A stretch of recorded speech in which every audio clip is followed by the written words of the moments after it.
Good morning student, कैसे हो? आज अपन यूनिट फर्स्ट स्टार्ट करते हैं, फर्स्ट पेपर की। ठीक है, अपने पास थर्मोडायनेमिक्स एंड स्टैटिस्टिकल फिजिक्स की। तो थर्मोडायनेमिक्स एंड स्टैटिस्टिकल फिजिक्स है, इसमें अपन देखो, अपन आज स्टार्ट करेंगे अपने पास क्लासिकल स्टैटिस्टिक्स।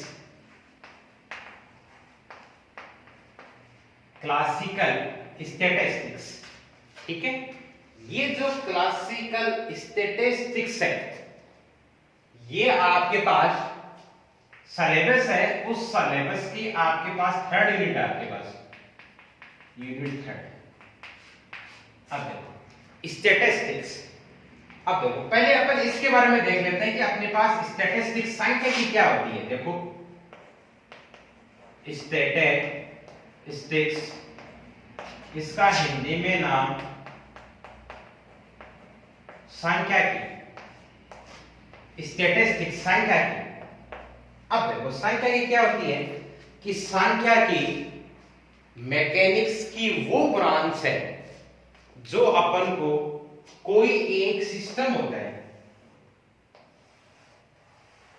ये सिस्टम है। ठीक है, इस सिस्टम में क्या है, बहुत सारे पार्टिकल हैं,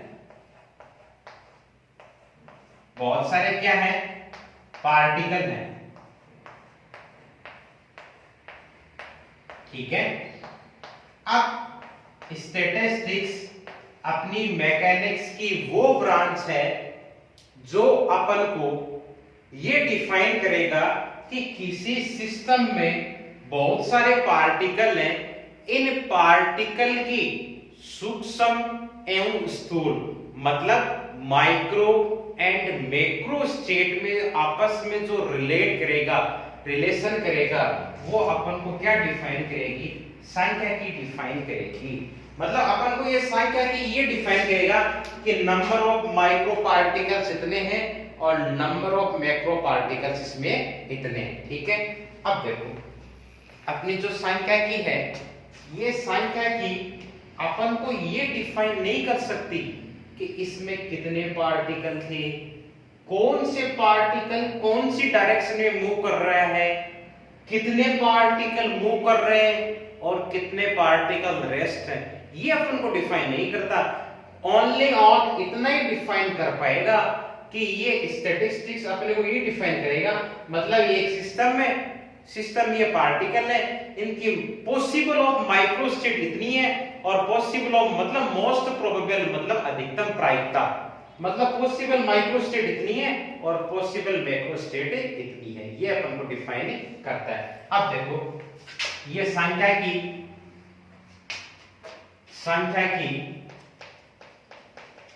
स्टैटिस्टिक्स संख्या की, ये संख्या की अपने पास यहाँ पे टू टाइप्स की होती है। कितने टाइप्स की होती है?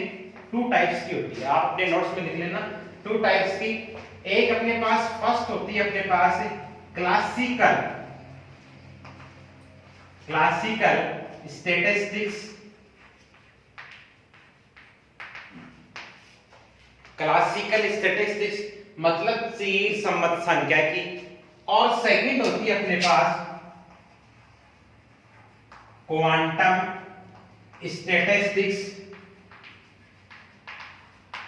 मतलब क्वांटम संख्या की। ठीक है, अब देखो classical statistics and quantum statistics. Classical statistics कहां अप्लाई होती है और क्वांटम स्टैटिस्टिक्स कहां अप्लाई होती है? अब देखना, क्लासिकल स्टैटिस्टिक्स है ना, ओनली ऑन वही अप्लाई होती है जहां पर पार्टिकल्स की साइज बहुत ज्यादा बड़ी हो, मतलब पार्टिकल्स लार्ज साइज में हो, नैनो पार्टिकल में मतलब लार्ज साइज में हो। मतलब ये अप्लाई कहां होगी? जहां लार्ज साइज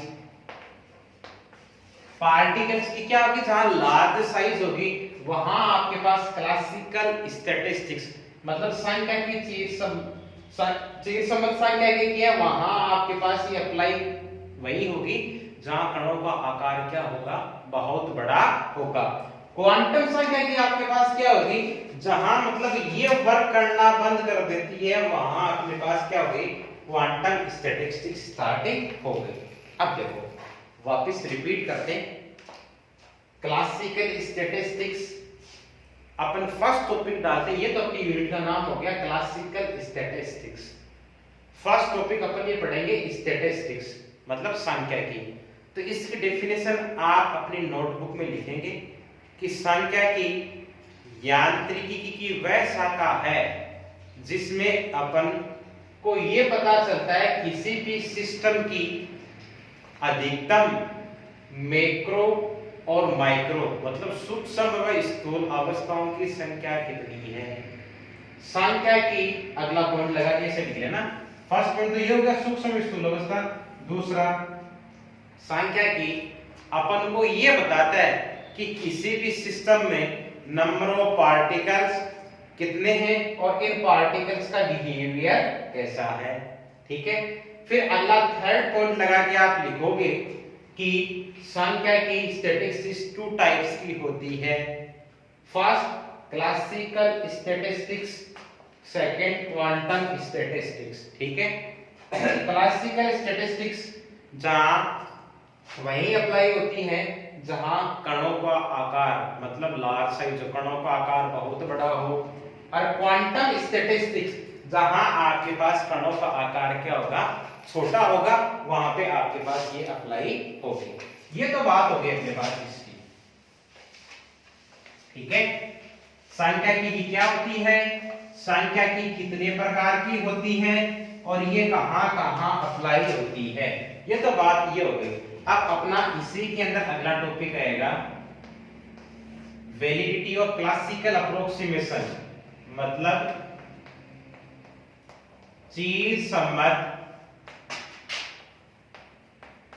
सांख्यिकी की वैधता, वैलिडिटी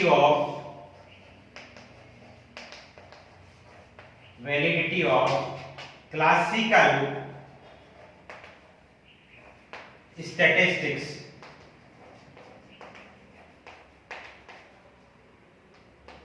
चीज सम्मत सांख्यिकी की वैधता या वैलिडिटी ऑफ क्लासिकल स्टैटिस्टिक्स, ये क्या होता है। अब देखो इसकी वैलिडिटी अपन इसका फर्स्ट पॉइंट डाल के लिखेंगे कि चीज सम्मत सांख्यिकी वही लागू होती है जहां पे कणों का आकार बहुत बड़ा हो,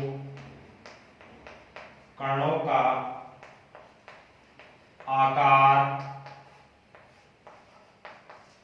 बहुत बड़ा हो। ये तो first point. Validity of classical approximation या वैलिडिटी ऑफ क्लासिकल स्टैटिस्टिक्स, कणों का आकार बहुत बड़ा हो। ठीक है, सेकंड पॉइंट क्या होगा, सेकंड पॉइंट, ये चीज सम्मत सांख्यिकी वही वर्क करेगी जहां पर कण के संवेग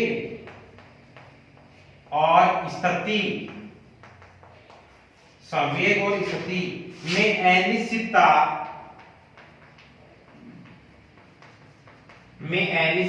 शून्य हो। ये सेकंड पॉइंट मतलब अपनी चीज सम्मत सांख्यिकी की वही वर्क करेगी जहां पर कण के संवेग और स्थिति में अनिश्चितता क्या होगी, शून्य होगी, उसमें अनिश्चितता नहीं होनी चाहिए। थर्ड पॉइंट अपने पास क्या लिखेंगे, थर्ड पॉइंट ये लिखेंगे कि चीज सम्मत सांख्यिकी के अंतर्गत कोई जो बॉक्स होगा, उस बॉक्स में जो कण है, बहुत सारे कण हैं, उन कणों के बीच की औसत दूरी d, मतलब अपन ये अज्यूम करेंगे कि अपने पास ये एक सिस्टम है। ठीक है, इसमें बहुत सारे पार्टिकल्स हैं, एक पार्टिकल ये, एक पार्टिकल ये, इन दोनों पार्टिकल के बीच की औसत दूरी d है। तो इन पार्टिकल की औसत दूरी d का मान डे ब्रोगली तरंग दैर्ध्य से बहुत अधिक है, तो इसकी कंडीशन होगी d is greater than lambda. De Broglie तरंगदैर्घ्य जानते हो ना, डे ब्रोगली तरंगदैर्घ्य क्या होती है, lambda is equal h upon p. Very most important relation है, आपको ये नेक्स्ट यूनिट में पढ़ेंगे अपन, डे ब्रोगली हाइपोथेसिस। लैम्डा यहां पे क्या होती है, वेवलेंथ, तरंगदैर्घ्य, तरंगदैर्घ्य। पी यहां पे क्या होता है आपके पास, मोमेंटम, संवेग। Very most important relation between the wavelength and momentum, मतलब आपके पास तरंगदैर्घ्य हमेशा किसकी होती है, तरंग की होती है, मोमेंटम हमेशा किसका होता है, कण का ही होता है। This is the relation between wave and particle. तरंग और कण के बीच में रिलेशन निकाल दिया, lambda equal h upon p. तो देखो ये अपने पास verity of classical approximation. First तो क्या हो गया, कणों का आकार बहुत बड़ा हो वहीं क्लासिकल लगेगी फर्स्ट बार। सेकंड बार इन कणों के संवेग और स्थिति में अनिश्चितता क्या हो, शून्य हो वहीं लागू होगी। थर्ड बार कणों के बीच की औसत दूरी d का मान बहुत ज्यादा बड़ा हो, d is greater than lambda, तो यहाँ आपके पास क्या होगी, चीर समझ सांख्यिकी की आपके पास लागू होगी। ये आपके पास तीन इंपॉर्टेंट पॉइंट है, इनको आपने फिर नोटबुक में लिखोगे कि वैलिडिटी ऑफ क्लासिकल अप्रोक्सीमेशन, चीर संबंध सांख्यिकी की वैधता आपके पास क्या क्या होती है। तो ये आपके पास इसकी तीन प्रॉपर्टीज हो गई। तो ठीक है, यहां तक अपन ने फर्स्ट टॉपिक पढ़ा स्टैटिस्टिक्स। ठीक है, इसके पहले डेफिनेशन लिख ली। स्टैटिस्टिक्स टू टाइप्स की होती है, क्लासिकल और क्वांटम। ठीक है, अब अपन ने ये पढ़ लिया इसकी वैलिडिटी क्या होती है, ये अपन ने देख लिया। जहां कणों का आकार बड़ा हो, अनिश्चितता की कोटि 0 हो, वहां आपके पास ये लागू होती है। अब अगला टॉपिक आता है अपने पास, वेरी इंपॉर्टेंट, कला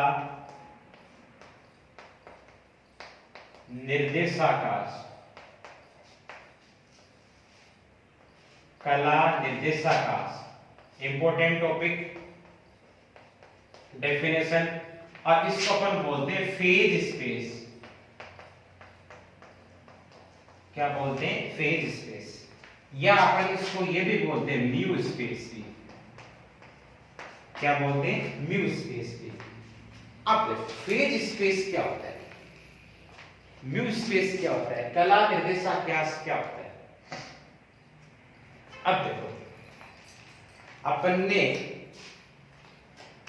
क्लासिकल में तो क्या होता है, क्लासिकल में अपन ये जानते हैं, मतलब कोई एक पार्टिकल है, ये पार्टिकल अपन यहां एक जगह लोकेटेड है।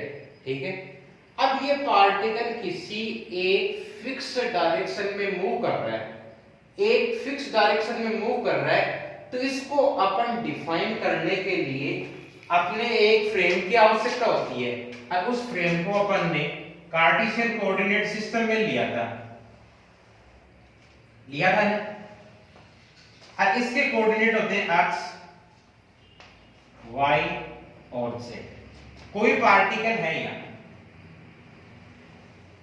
इस पार्टिकल है, इस पार्टिकल को मैंने नॉमिनेट कर दिया p, और इस पार्टिकल p का मूल पॉइंट r के रेस्पेक्ट में पोजीशन वेक्टर है r। ठीक है, अब देखना इस पार्टिकल p के आपके पास कोऑर्डिनेट क्या हो जाएंगे, x, y और z।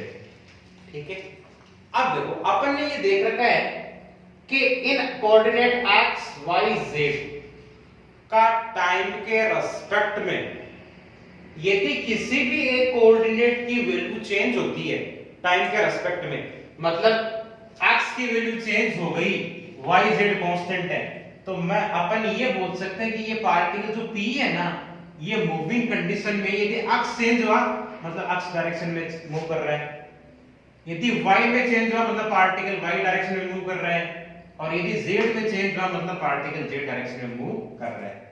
तो पार्टिकल कौन से डायरेक्शन में मूव कर रहा है, तो अपन ये देख लेते हैं फ्रेम ऑफ रेफरेंस निर्देश तंत्र के कार्टेशियन कोऑर्डिनेट सिस्टम में जिस कोऑर्डिनेट का मान टाइम के रेस्पेक्ट में चेंज होता है तो अपन ये बोल देते हैं कि पार्टिकल उसी डायरेक्शन में क्या है मूव कर रहा है। यहां तक अपन ने देख लिया था। इसमें कोऑर्डिनेट कितने हैं, x y और z। ये अपने पास क्या हो गया, 3 डायमेंशनल में हो गया, 3 डायमेंशनल स्पेस। ठीक है, अब देखो अपन को पढ़ना है कला निर्देशाकाश, फेज स्पेस या म्यू स्पेस। तो क्या होता है कला निर्देशाकाश, इसकी डेफिनेशन देखना, किसी भी कण की स्थिति और संवेग का टोटली डिफाइन करने के लिए एक 6 डायमेंशनल स्पेस की आवश्यकता होती है, उसे ही अपन फेज स्पेस बोलते हैं। ठीक है, मतलब किसी कण, ये कण ले लो, ठीक है, इस कण की स्थिति का मतलब अक्ष और संवेग p, इनको डिफाइन करने के लिए 3 तो स्थिति के कोऑर्डिनेट और 3 संवेग के कोऑर्डिनेट, 3 अपने पास कितना हो गया, 6 हो गए। 6 कोऑर्डिनेट की आवश्यकता होती है, उसे अपन 6 डायमेंशनल स्पेस कला निर्देशाकाश बोलते हैं। अब देखना, ठीक है, तो इसकी डेफिनेशन आप क्या लिख लोगे, किसी कण की स्थिति व संवेग को डिफाइन करने के लिए 3 स्थिति निर्देशांक व 3 संवेग निर्देशांकों की आवश्यकता होती है, उसे अपन कला निर्देशाकाश कहते हैं। अब देखना 3, ये तो डेफिनेशन लिख लेना। अब देखो 3 स्थिति निर्देशांक आपके पास क्या हो गए, x, y और z।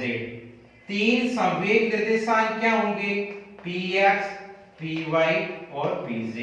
टोटल कितने हो गए, 3 तो स्थिति के हो गए, 3 संवेग के हो गए, टोटल अपने पास हो गए 6। तो ये अपने पास क्या हो गया, 6 डायमेंशनल स्पेस, इसे अपन क्या बोलेंगे, कला निर्देशाकाश।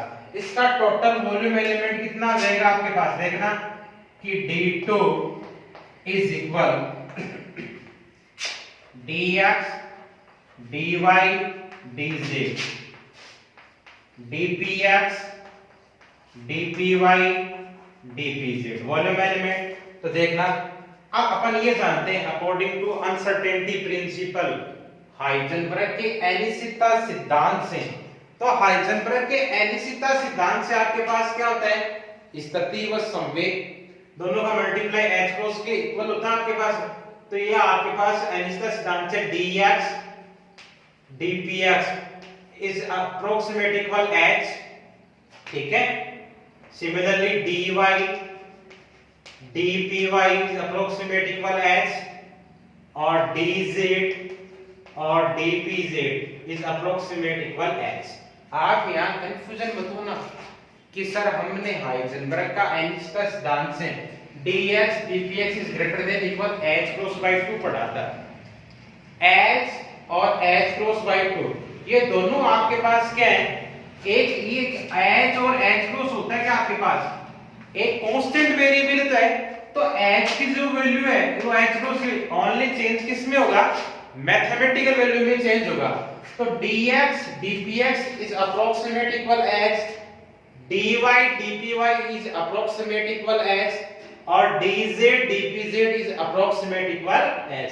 ये जो आपके पास तीनों वैल्यूज हैं, इन वैल्यूज को अपन यहां अप्लाई करें, यहां अप्लाई करेंगे तो d2 इज इक्वल, देखना dx dpx की वैल्यू h, dy dpy की वैल्यू भी h और dz dpz की वैल्यू भी आपके पास h। तो d2 इज इक्वल कितना आ गया, h into h और into h। तो d2 इज इक्वल हो गया h क्यूब। मतलब इसका वॉल्यूम एलिमेंट होगा फेज स्पेस का, वो किस ऑर्डर का होगा, h क्यूब की ऑर्डर का होगा। तो ये आपके पास हो गया फेज स्पेस या म्यू स्पेस, या इसको अपन ये भी बोल सकते हैं 6 डायमेंशनल स्पेस। क्या बोल सकते हैं, 6 डायमेंशनल स्पेस। तो डेफिनेशन आपको बताई दी, ये आपके पास 3 तो पोजीशन कोऑर्डिनेट और 3 मोमेंटम कोऑर्डिनेट। तो ये आपके पास d2 और ये इसका आपके पास वॉल्यूम एलिमेंट हो गया, ठीक है। अब देखना साथ साथ ये लिख लेना अनसर्टेनिटी प्रिंसिपल का यूज, हाइपोथेसिस क्या होती है, ठीक है, कला निर्देशाकाश। अब देखो ये आपके पास फेज स्पेस, इसकी एक छोटी सी डेफिनेशन हो गई। अब देखो इसी फेज स्पेस में एक अगला टॉपिक और आता है, वो देखो अपन पढ़ते हैं। अपने यहां तक 2 टॉपिक हो गए अपने पास, एक तो स्टैटिस्टिक्स इसकी डेफिनेशन, उसके बाद फेज स्पेस इसकी डेफिनेशन। अब देखो नेक्स्ट अपने पास है सूक्ष्म व स्थूल अवस्था। सूक्ष्म व स्थूल अवस्था, माइक्रो एंड मैक्रो स्टेट। सूक्ष्म एवं स्थूल अवस्था, माइक्रो एंड मैक्रो स्टेट, इनको अपन डिटेल से पढ़ेंगे। तो देखो पहले अपन इसकी बात करेंगे। स्थूल अवस्था मतलब आपके पास मैक्रो स्टेट आपके पास क्या होती है, मतलब किसी भी सिस्टम या किसी भी निकाय की वह अवस्था जिसको अपन प्रयोगों द्वारा देख सकते हैं। जैसे ये आपके पास एक सिस्टम है, ठीक है, इसमें आपके पास बहुत सारे पार्टिकल हैं, इन पार्टिकल का टेम्परेचर क्या है, इन पार्टिकल का प्रेशर क्या है, इन पार्टिकल का वॉल्यूम क्या है, इन पार्टिकल की एनर्जी क्या है, ये जो अपन को डिफाइन करता है वो अपन को स्थूल अवस्था मैक्रो स्टेट डिफाइन करती है। और इन पार्टिकल की जो भी ये प्रॉपर्टी होती है, उन प्रॉपर्टी को अपन प्रयोगों द्वारा देख सकते हैं, ठीक है। सेकंड अपने पास देखो क्या आएगी, सूक्ष्म अवस्था, इसको अपन बोलते हैं माइक्रो स्टेट। इसकी डेफिनेशन क्या हो जाएगी, किसी भी निकाय की वह अवस्था जिनको अपन प्रयोगों द्वारा नहीं देख सकते हैं उसे अपन सूक्ष्म अवस्था कहते हैं। अब देखो सूक्ष्म अवस्था व स्थूल अवस्था, macro state and micro state, इन दोनों को अपन एक एग्जांपल से समझेंगे। देखो अपन एक एग्जांपल लेते हैं, ठीक है, एग्जांपल ले अपने पास देखो बॉक्स है, बॉक्स ए, बॉक्स बी और ये बॉक्स सी और ये बॉक्स डी। मतलब माइक्रो एंड मैक्रो स्टेट को समझने के लिए अपन ये बॉक्स लिया एग्जांपल, ठीक है, ए बी सी और डी, ठीक है। अब देखना इस बॉक्स के अंदर आपके पास 3 एलिमेंट है, ए ऐसे ले लो आई जे 2, इसमें है के एल, इसमें है एल एन और इसमें है ओनली एन, ठीक है, इसमें टी और डाल दो। अब देखो आराम से देखना, माइक्रो एंड मैक्रो स्टेट को समझने के लिए अपन ने एक एग्जांपल लिया। एग्जांपल ने अपन ने 4 बॉक्स लिए ए बी सी और डी। अब देखो मैं ओनली ये डिफाइन करूं कि बॉक्स ए में 2 एलिमेंट हैं, बॉक्स बी में 3 एलिमेंट हैं, बॉक्स सी में 2 ही एलिमेंट हैं और बॉक्स डी में 1 एलिमेंट है। यदि मैं इतना ही बताऊं वो तो इसकी हो गई आपके पास स्थूल अवस्था मैक्रो स्टेट। और मैं ये डिफाइन करूं कि बॉक्स ए में 2 एलिमेंट हैं और इन दोनों एलिमेंट का नाम है आई और जे। बॉक्स बी में 3 एलिमेंट हैं और इन तीनों एलिमेंट का नाम है के एल और टी। बॉक्स सी में 2 एलिमेंट है एल और एम और बॉक्स डी में 1 एलिमेंट है उसका नाम है एन। मतलब टोटली डिस्क्रिप्शन कर दिया इसका। यदि आप ओनली नंबर ऑफ सिस्टम भी डिफाइन करो कि इसमें 2 है, इसमें 3 है, इसमें 2 है, इसमें 1 है, ये तो हो गई स्थूल अवस्था मैक्रो स्टेट। और मैं ये डिफाइन करूं इसमें 2 हैं लेकिन 2 कौन से हैं, ये हो गया आई जे। ये 3 क्या गए, ठीक है। ये तो हो गया फर्स्ट एग्जांपल। सेकंड एग्जांपल देखो, सेकंड एग्जांपल अपने पास ताश होती है, ताश, ठीक है। अब ताश जितने भी टोटल ऑफ ताश नंबर होते हैं उसमें जो इक्को की संख्या होती है, इक्को की संख्या, इक्को की संख्या कितनी होती है, 4 होती है। तो मैं ये बोलता हूं कि जितने भी ताश के टोटल ऑफ नंबर पास होते हैं उनमें 4 इक्के होते हैं, कितने, 4। तो ये तो आपके पास क्या हो गई, स्थूल अवस्था हो गई, मैक्रो स्टेट। और मैं ये बोल दूं कि ताश के सभी पासों में 4 इक्के हैं, उनमें से एक उखम का, एक पान का, एक ईंट का। ये आपके पास कौन सी अवस्था हो गई, सूक्ष्म अवस्था हो गई, माइक्रो स्टेट हो गई। थर्ड एग्जांपल ले लो आपसे कोई से कि ये आपके पास एक बॉक्स है, इस बॉक्स में 2 गेंद हैं, ठीक है। तो मैं ओनली इतना ही डिफाइन करूं कि एक बॉक्स है उसमें 2 गेंद हैं, तो ये तो इसकी हो गई स्थूल अवस्था, मैक्रो स्टेट। और मैं ये बोलूं एक बॉक्स है उसमें 2 गेंद है, एक ग्रीन है एक ब्लैक है, ये इसकी क्या हो गई, सूक्ष्म अवस्था, माइक्रो स्टेट। तो यहां तक आपने कर लिया यूनिट थर्ड अपन ने स्टार्ट की, क्लासिकल स्टैटिस्टिक्स। उसमें अपन आप डेफिनेशन लिख लेना कि स्टैटिस्टिक्स क्या होती है, इसका यूज क्या होता है, स्टैटिस्टिक्स कितने टाइप की होती है, 2 टाइप्स की होती है, क्लासिकल और क्वांटम। क्लासिकल कहां अप्लाई होती है, फिर उसके बाद में आपको बताया कि क्लासिकल स्टैटिस्टिक्स की वैधता क्या होती है, ये कहां अप्लाई होती है, ठीक है। उसके बाद में अपना अगला टॉपिक है इंपॉर्टेंट, फेज स्पेस, जिसको अपन म्यू स्पेस भी बोलते हैं। ये कितने डायमेंशनल होता है, 6 डायमेंशनल होता है। ये 3 स्थिति के निर्देशांक और 3 संवेग के निर्देशांक होते हैं, ठीक है। उसके बाद में अपने पास ये नेक्स्ट टॉपिक है सूक्ष्म व स्थूल अवस्था, ठीक है, मैक्रो एंड माइक्रो स्टेट। तो इसके अलग अलग डेफिनेशन होगी, सूक्ष्म अवस्था क्या होती है और स्थूल अवस्था क्या होती है। तो इन सब को आप अपनी फेयर नोटबुक में लिख लेंगे। इससे जो नेक्स्ट टॉपिक आएगा, नेक्स्ट टॉपिक को अपन नेक्स्ट लेक्चर में देखेंगे। Okay, thank you.